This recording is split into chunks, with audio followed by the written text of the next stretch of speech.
900 power 450 and this 450 power of 900. So what is the value of this? First we can write this one, this we can write 450 and this we can write 450 and plus 450.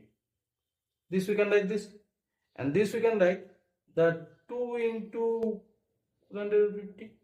This we can write. This way we can write.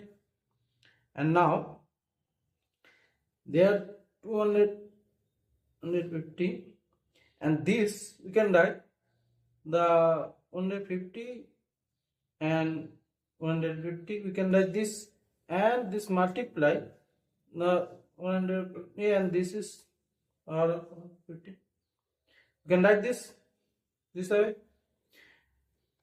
and there this power is this. And now again we can write this is 5, this and this we can write 150 and this is the,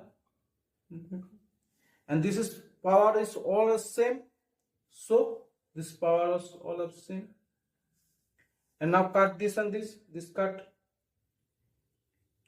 so you can write this value is 1 by 5.